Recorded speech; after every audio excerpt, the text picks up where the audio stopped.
दिनाच्या अनुषंगाने हे भावना गवळीचं शक्ती प्रदर्शन आहे का? बघा, मी अनेक महिन्यापासून आदरणीय मुख्यमंत्री साहेबांकडे महिला मेळाव्याची मागणी करत होते आणि आपल्याला कदाचित कल्पना असेल की मागच्या काळामध्ये जवळजवळ साहेब मुख्यमंत्री झाल्यानंतर ज्या महिला बचत गटाच्या महिला कार्यरत आहे संपूर्ण महाराष्ट्रामध्ये, त्यांच्यासाठीचा एक प्रश्न मी लावून धरला होता आणि या उमेदच्या महिला बचत गटाच्या मायूमच्या महिला ज्या कार्यरत आहेत त्या महिलांसाठीचा एक निर्णय आदरणीय साहेबांनी घ्यावा ही सातत्याने मागणी होती. आणि म्हणून सह्याद्री अतिथीगृहामध्ये त्या ठिकाणी संपूर्ण महाराष्ट्रामधल्या 5 प्रतिनिधी त्या ठिकाणी आल्या होत्या आणि साहेबांनी त्यावेळेला आश्वस्त केलं होतं की निश्चित आपण या ठिकाणी या महाराष्ट्रातल्या ज्या काही माझ्या भगिनी आहेत, महिला आहेत, ज्या बचत गटाच्या माध्यमातून काम करतात, उमेदच्या माहीमच्या माध्यमातून काम करतात, त्या महिलांसाठी ठोस निर्णय घेऊया. आणि तो ठोस निर्णय या ठिकाणी आदरणीय मुख्यमंत्री एकनाथजी शिंदे साहेब असतील, आदरणीय देवेंद्रजी फडणवीस साहेब असतील, आदरणीय दादा असतील, या सगळ्यांच्या सहकार्याने घेतला गेला. आणि म्हणून महिलांची एक मागणी माझ्याकडे होती की ताई, त्यावेळेला तुम्ही आम्हाला घेऊन गेलेत, आता आम्हाला परत एकदा मुख्यमंत्री साहेबांना भेटायचं आहे आणि म्हणून साहेबांना भेटण्यासाठी घेऊन जा. तर मी त्या अनुषंगाने साहेबाला या ठिकाणी ही वेळ मागत होती आणि हा मेळावा त्या निमित्ताने महिला या ठिकाणी साहेबांचा सत्कार करणार आहेत, साहेबांचा धन्यवाद देणार आहे आणि म्हणून हा मेळावा या ठिकाणी होतो आहे. कुठेतरी यातून तुमच्या लोकसभा उमेदवारीला पाठबळ मिळते असं मला प्रत्येक वेळेला जनतेचं हे पाठबळ मिळालेलंच आहे. म्हणजे मी जसं 99-2000ला पहिल्या वेळेला निवडून आली, तर आज 24पर्यंत या मतदारसंघातल्या जनतेने माझ्यावर ते प्रचंड प्रेम व्यक्त केलेलं आहे. तो कोण जातीचा आहे, कोण धर्माचा आहे, त्यापेक्षा मला पाठबळ दिलेलं आहे हे महत्त्वाचं आहे. आणि म्हणून मला असं वाटतं की हे काही शक्ती प्रदर्शन नाही, हे मला जनतेने दिलेलं प्रेम आहे आणि त्या प्रेमाच्या माध्यमातूनच या ठिकाणी या सगळ्या घडामोडी होत आहेत. महायुतीतूनच काही आपले सहकारी पक्ष या मतदारसंघावर दावा ठोकत आहेत? नाही, अर्थात एक गोष्ट आपण सगळ्यांनी लक्षात घेतली पाहिजेत.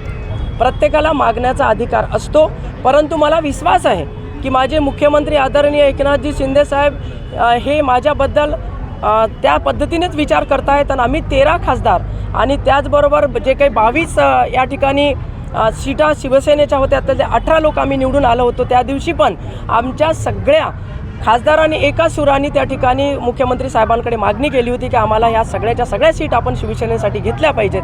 परंतु मला या ठिकाणी असं म्हणायचं आहे की साहेबांचं पाठबळ कालही होतं, आजही माझ्या पाठीशी आहे आणि एक या भागाची सातत्याने निवडून येणारी महिला खासदार मी आहे. त्याच्यामुळे मला कुठलीही शंका माझ्या डोक्यामध्ये मनामध्ये नाही. मागण्याचा अधिकार हा सर्व पक्षातल्या बाकीच्याही लोकांना असतो आणि ही लोकशाही आहे, त्याच्यामुळे कोणी मागणी करू शकतो. त्याच्यावर उमेदवारी निश्चित समजता?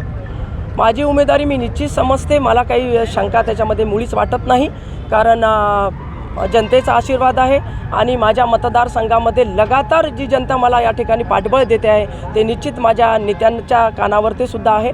आणि एक महिला म्हणून मी सक्षमतेने इतके वर्ष कार्य करते आहे, तर माझे नेते पण माझ्या पाठीशी ठामपणे आहेत अशी माझी पक्की खात्री आहे. मुख्यमंत्री साहेबांकडून आज या ठिकाणी काही उमेदवारी संदर्भात घोषणा होण्याची शक्यता आहे? नाही, तसं मी नाही सांगू शकणार आपल्याला, परंतु निश्चित महिलांसाठी या जिल्ह्यासाठी घोषणा होतील आणि त्याच्यामध्ये बघा साहेब काय बोलतात, तो साहेबांचा एक विषय असेल आणि साहेब निश्चितच चांगल्या घोषणा करतील. एकीकडे मोदी साहेबांची सभा, त्यानंतर मुख्यमंत्र्यांची सभा, काय वाटतं तुम्हाला? म्हणजे 2 सभा एका याच्यात लावल्यानंतर एक मोठे भाऊ आणि एक छोटे भाऊ इकडे येत आहेत आणि आमच्या महिलांसाठी म्हणजे माझे जसे ते भाऊ आहेत तशा लाखो करोडो महिलांचे सुद्धा ते भाऊ आहेत.